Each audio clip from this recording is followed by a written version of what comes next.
Hola mi gente, ¿cómo están?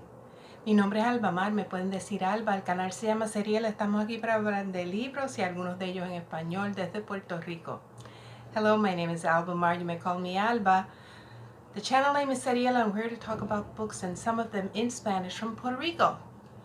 I'm going to make this fast, timer again. This is a little bit of everything, an update on what I've been doing up to now in February, and the plans for the next 2 weeks, and where I've gone and what I've seen.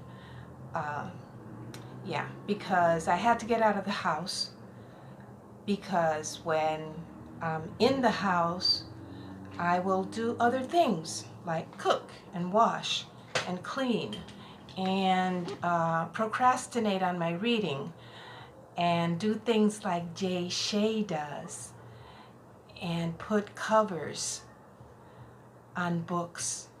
Yeah, I'll show you a little bit of that process. Usually my books from thrift books don't come as marred and as damaged as this one did. But I saw Jay Shay and what he did with Bring Up the Bodies. So I went on Google and I found another cover. And I fitted out a new cover for Walter Mosley, and then I put contact paper over the rest of it. The shiny kind that I get here in Puerto Rico at my pharmacy. And then I did the same thing for A Distant Mirror. Yeah, love my procrastinating ways. And it all started because my grandson Sergio said, Abuela, fix my sketchbook for me, which was falling apart. And so I fixed it for him. And now there are no falling pages in his sketchbook. Yeah. So that's how I procrastinate on my reading. But I can't complain because I did keep up, and I finally found a place to go reading, because after the earthquakes, there have been some places and some buildings in Ponce which have been damaged. And the public library, which does not lend out books, but which does have a reading room, closed. So I can't go there to read. And my bookstore is for talking to friends and having coffee and, you know, chatting and watching movies. It's not for reading, actually. So, but I did get some reading done after I found that place yesterday, from around 10 to 2 at La Biblioteca de Rafael Hernández Colón. I'll show you the pictures right here. I found a little corner. I went with my book bag full of books and sat down and got a lot of reading done. So what have I gotten finished? Wolf Hall. This is Wolf Hall. Got that one finished, and I think I'll talk about Wolf Hall at the end of the Cromwellathon, and I'll link all the videos that have to do with Cromwellathon. There have been a lot down below in the description box. And then I finished the first book that I had for the BookTube prize. I'm a judge for the nonfiction. Yeah, I finished the first book already. Finished The Bluest Eye. The Bluest Eye. I was struck by when the concept of the bluest eye finally appears and how it appears in the novel. And it was moving, sad, at which point that concept of the bluest eye and having blue eyes after what event it comes up. Yeah. So I'm looking forward, after reading The Bluest Eye, to continue with the rest of the group, and we're going to be reading Sula. Yeah. And then I finished River. I put it up here. River was a very evocative book for me. I read it for Read More German Books. That is being hosted by Britta Bowler and Mel at Mel's Book Band Adventures. And why it spoke to me so much. It starts at the very beginning describing a neighborhood in London not too long ago, early 2000s probably, with a lot of Hasidic members and other immigrants from different places. But I lived in a Hasidic community for 13 years while I lived in Brooklyn. So I felt very much at home as far as reading that novel. And the concept of being at home or not feeling at home, feeling homeless, feeling adrift wherever you went, was something that I identified with very much. Especially given the fact that the narrator is walking wherever she goes, following rivers. And there are rivers in different countries. She follows rivers and the statuaries in London, which bring to mind other rivers in her childhood, other rivers in her youth, other rivers in her travels, and how those excursions are similar and how they were different.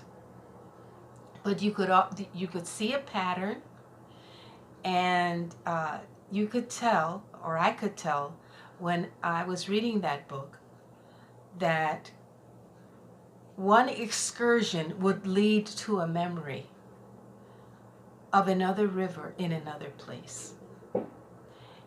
And to me, it was fascinating how similar the landscapes at those different rivers, how similar they were.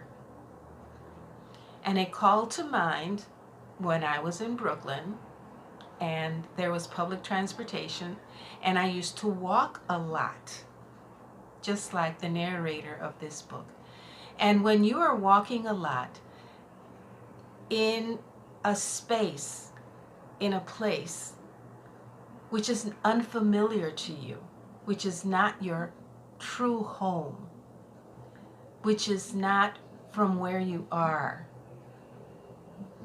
I remember seeing things the way the narrator of River saw things, and focusing on details like the rubbish that the wind would carry to different fences along the riverbank. The rubbish, the grayness, the things that she would see.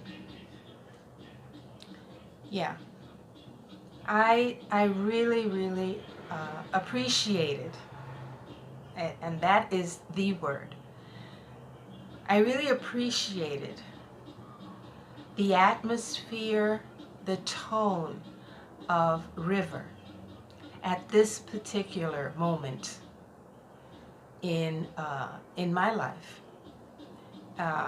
when we've been shaken by this earthquake, when things are in upheaval, I would sit down with this book and feel at peace. Okay, so I have to go fast because I don't have too much space on my phone. Okay, so that was River. I think I got the idea across. Then after River, I finished finally The Best of Eddie Lopez, who used to be a columnist for the San Juan Star and died at a very young age, the age of 31. And I was very moved by the last column, in which he essentially says goodbye to everyone, including his 3 very small children. And this book is the only book that I borrowed from the only library that I've discovered in Puerto Rico that lends out books. And I called them up because I was supposed to return it on the day of the big earthquake on the 7th. And they were very understanding and told me that I could send it. So I'm going to mail this in because I'm not going to drive to San Juan. No. So those are the books that I finished. And what I'm going to read now, I have my book for ReadSoulLit. This is the group read for ReadSoulLit with Didi over at Brown Girl Reading, The Last Thing You Surrender. I'm on schedule with this, and it grabbed me from the very beginning and will not let go. Every chapter is a surprise. So yeah, I'm looking forward to continuing with The Last Thing You Surrender. It's about World War II and people in Jim Crow South during World War II. Compelling read.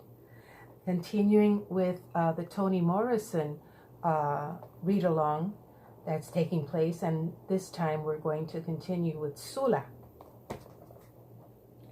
For Cromwellathon, yeah, I've already started Bring Up the Bodies. I have a few more pages to go before catching up, but I will tonight. And then I have my other buddy reads with Adriana at the in between pages, Adriana, and I'm on schedule with El Don Quixote, which makes me laugh all the time, every day. And with Belinda at Belinda's Book Nook, and we're reading The Warmth of Other Suns. Yeah, fascinating about the lives of 3 African Americans who migrate from the South, from the Jim Crow South, to different states, one to California and the other 2 up north. So yeah, and I just wanted to bring to your attention a couple of other BookTube events. Besides ReadSoulLit, there's also Blackathon with another group of BookTubers, including Jessie at Bowties and Books. And Jessie interviewed Bryan Stevenson from Just Mercy. It was great. I'm going to link that down below. There's a new BookTube event, a new BookTube challenge called Con Sabor Reading Challenge with young Latinx booktubers, and I will link that down below. And I want to thank Lisbeth Manzano for bringing that to my attention. Then Belinda, my buddy from The Warmth of Other Suns, Belinda has made a database of Black booktubers, and I will link that down below. And if you haven't subscribed to Belinda, I hope you do. Justin,